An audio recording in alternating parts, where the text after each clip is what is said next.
পড়া বন্ধ মাওবাদী নেতার, সুযোগ পেয়েছিলেন তাও পড়া বন্ধ হয়ে গেল। অর্ণব দাম, মাওবাদী নেতা অর্ণব দাম জেলে বসে পড়েই ইতিহাসে পিএইচডি প্রবেশিকা পরীক্ষা ক্লিয়ার করেছিলেন, প্রথম করেছিলেন। তো আজ থেকে কাউন্সেলিংয়ের কথা ছিল, তো সেই কাউন্সেলিংয়ের আগেই জানিয়ে দিল বিশ্ববিদ্যালয় কর্তৃপক্ষ যে ইতিহাসের পিএইচডির ক্ষেত্রে ভর্তি প্রক্রিয়া স্থগিত। অর্থাৎ অর্ণব দাম পিএইচডিতে সুযোগ পেলেও ভর্তি বন্ধ, এক নজিরবিহীন সাফল্যের পরেও। আমার সঙ্গে শরদিন্দু রয়েছেন প্রতিনিধি, সরাসরি শরদিন্দুর সঙ্গে একবার কথা বলবো। শরদিন্দু, এই আজ তো কাউন্সেলিং হওয়ার কথা ছিল, তো কাউন্সেলিং কেন বিশ্ববিদ্যালয় কর্তৃপক্ষ বন্ধ করলো, কি বলছে বিশ্ববিদ্যালয়?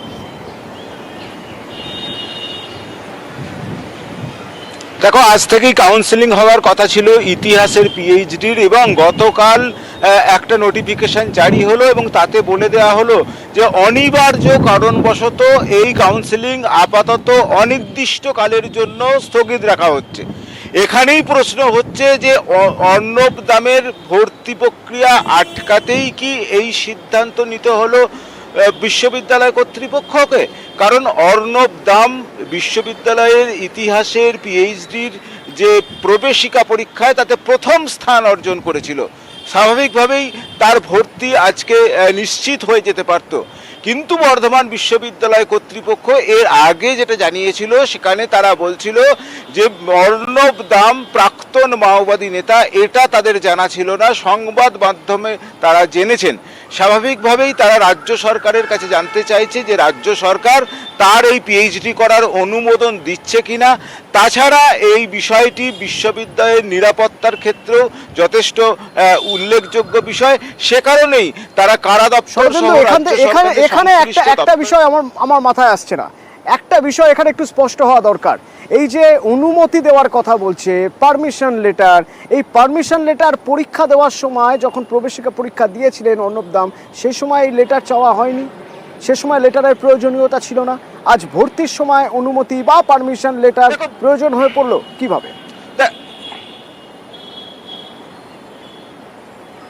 দেখো, বিশ্ববিদ্যালয় কর্তৃপক্ষ কিন্তু প্রথম থেকেই জানতো অর্ণব দাম কোন ধরনের ছাত্র, কারণ তিনি জেলে বসেই তিনি স্নাতক হয়েছেন, জেলে বসেই মাস্টার ডিগ্রি করেছেন, জেলে বসে সেট পরীক্ষা পাস করেছেন। এবং বর্ধমান বিশ্ববিদ্যালয়ের ইতিহাসের পিএইচডির যখন আবেদন করা হয়, হুগলি জেল কর্তৃপক্ষ মারফত তিনি সেই প্রবেশিকা পরীক্ষা দিতে এসেছিলেন। এবং সেই যেদিন প্রবেশিকা পরীক্ষা দেন, বর্ধমান বিশ্ববিদ্যালয়ের গোলাপবাগ ক্যাম্পাসের হিউম্যানিটিস বিল্ডিংয়ের নিচের তলায় ফার্স্ট ফ্লোরে বা বলা যায় গ্রাউন্ড ফ্লোরে যে ইতিহাস বিভাগ, সেখানে বিশেষ নিরাপত্তার সঙ্গেই কিন্তু তিনি এই ইন্টারভিউ দিয়েছিলেন। স্বাভাবিকভাবেই বিশ্ববিদ্যালয় কর্তৃপক্ষ তার পুরনো ইতিহাস সম্পর্কে অবগত ছিল। স্বাভাবিকভাবেই প্রশ্ন উঠছে, জেল কর্তৃপক্ষ যে বন্দির নামের জন্য আবেদন করছে, তখনই বিশ্ববিদ্যালয় কর্তৃপক্ষ এ ব্যাপারে নিশ্চিত হলো না কেন যে সেই ছাত্র পরবর্তী সময়ে পড়াশোনা করতে পারবে কিনা? এখন বিশ্ববিদ্যালয় কর্তৃপক্ষ বলছে 6 মাসের একটা বিশেষ ক্লাস তাকে করতে হবে। সে কিভাবে করবে সেই বিষয়টিতেই নিশ্চিত হতে চাইছে বিশ্ববিদ্যালয় কর্তৃপক্ষ। স্বাভাবিকভাবেই প্রশ্ন উঠছে যে এই নিশ্চয়তা আগে জোগাড় করলো না কেন বর্ধমান বিশ্ববিদ্যালয়? অনেকেই বলছেন বিশ্ববিদ্যালয় একটি স্বশাসিত সংস্থা, তার একজনের উচ্চশিক্ষার প্রশ্নে তাকে আরো উদার হওয়া প্রয়োজন ছিল। অতনু, ঠিক তাই শরদিন্দু। এবং আমরা যখন মানবাধিকার সংগঠনের সঙ্গে কথা বলছি, মানবাধিকার কর্মী রঞ্জিত সুর, তার সঙ্গে যখন আমরা যোগাযোগ করলাম, তখন তিনিও একই প্রশ্ন করছেন যে এটা কিভাবে সম্ভব যে বিশ্ববিদ্যালয় আগে থেকে জানতো না, বিশ্ববিদ্যালয় এখন যেটা করছে সেটা ঠিক নয়, সেটা মানবাধিকার লঙ্ঘন হচ্ছে।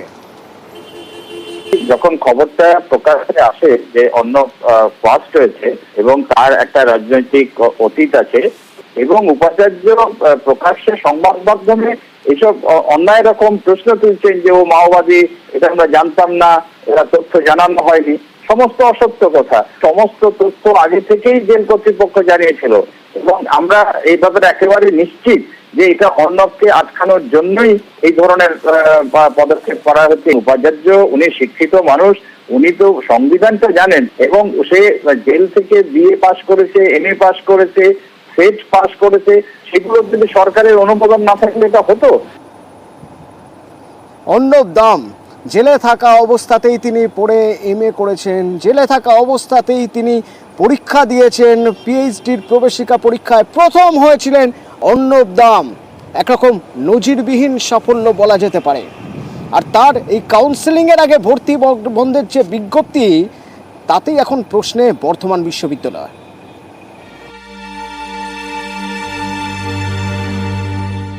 ইতিহাস নিয়ে গবেষণা করার ইচ্ছে, সেই ইচ্ছে পূরণের পথে ইতিহাস গড়লেন জেলবন্দি মাওবাদী নেতা অর্ণব দাম।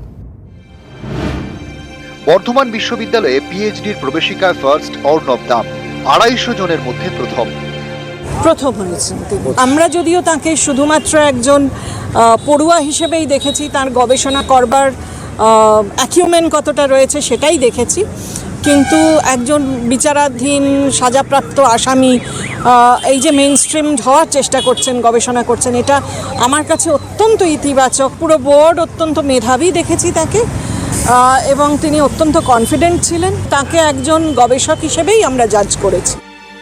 মাওবাদী নেতা অর্ণব দাম ওরফে বিক্রম ছোট থেকেই মেধাবী।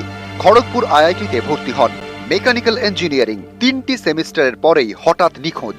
পরে নাম লেখান মাওবাদীদের দলে। 2010 সালে শিলদা ইএফআর ক্যাম্পে মাওবাদী হামলায় জড়িত। 2012 সালে আসানসোল থেকে গ্রেপ্তার করা হয় অর্ণব দামকে। জেলবন্দি জীবন, তার মাঝেই আবার পড়াশোনা শুরু। জেল থেকেই পরীক্ষা দিয়ে ইতিহাসের স্নাতক হন, তারপর স্নাতকোত্তর।